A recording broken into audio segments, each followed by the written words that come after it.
Hello इसी प्रकार से आप लोग शांति बनाए रखे, शांति को डाल दे, आहिस्ते आहिस्ते नाटक को बना ले। आप सब आदमी एतबार मिला, नाच खत्म था, नाच खत्म था। समाज से तोड़ के देखे बड़ा उल्लू करे, हल्ला गुला बंद करे। हम लोग के पता बात नहीं कहिए कि हमरा अपना अपने पहलवान छे, हम अपने चौकी पर पहलवान छे। वो बात कीजिए, वो लीजिए। लेकिन सबसे बड़ी समस्या है कि आप लोग बहुत प्रतिष्ठा है, आपको इज्जत है, आपको मान सम्मान है। आप लोग जैसे कि दो रात की भांति आप लोग शांति बना कर रखे, आज तीसरा रात है। इसी प्रकार से अपने अपने इसमें शांति बना रखे, शांति को डाल दे, आहिस्ते आहिस्ते गाड़ी को बजा ले। इसलिए अगर भैया ने अगर भैया शांति बना कर रखो, हल्ला गुला कर दो तो माथा वाला कर वो फायदा तो इस पर कम छूट क्या देगा और भोरे माथा छूटवा तू लोग वो हवा भोर लगवा रूपा जमीन छोड़वा ऐसा कहे ए अठनी चलनी तुम लोग मांगल कीजिए। लेकिन मेरा कहना है कि मैं आप लोग की सेवा में हाजिर हूँ, इसलिए कि आप लोग शांति बनाए रखेंगे तो हम लोगों की भी सेवा करने में अच्छा मौका मिलेगा। मैं आप लोग हल्ला कीजिएगा तो भैया हम लोग भी हल्ला करके चले जाएंगे। इसलिए कहें कि आज तीसरा रात है, आप लोग शांति बना रखे, शांति को डाल दे, आहिस्ते आहिस्ते नाटक को बजा ले।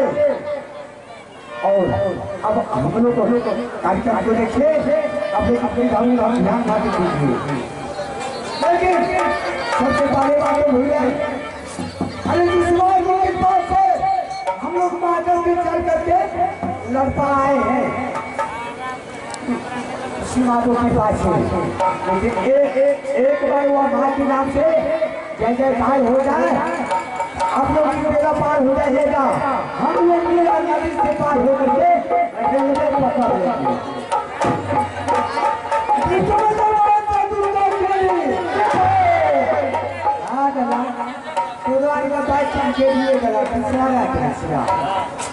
लड़ा करने में थोड़ा वो हम पहलवान से, हाँ का मार देंगे, 47 मार देंगे, लेकिन माँ भगवान का नाम का बाबा के साथ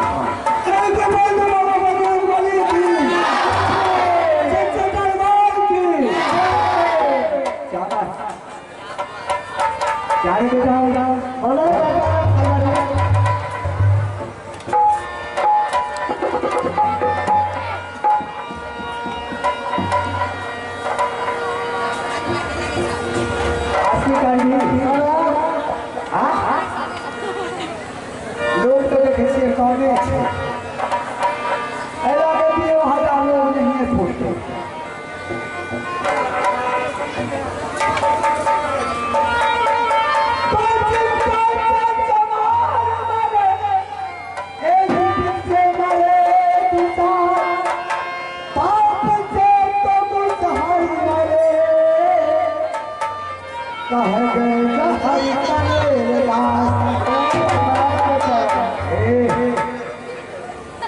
अरे मैं तुम्हारा बेटा हूँ, अरे चाचा भतीजा है ना, मेरा तुम चाचा है, मैं तुम्हारा पिता।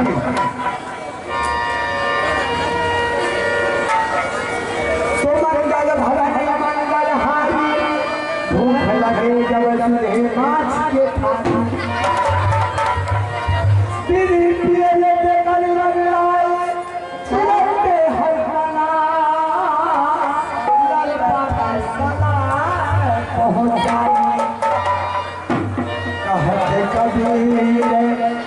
सुनूरे भाई भीमा सब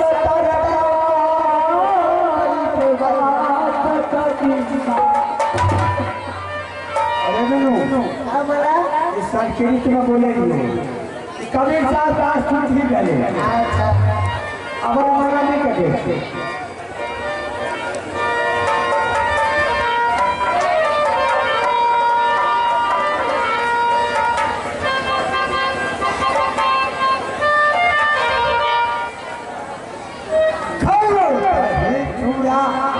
ऊपर से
अरे कुछ होता है आपकी अरे कुछ होता आपको चल पूरी पाए ना चल के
काका बोला एगो बात करा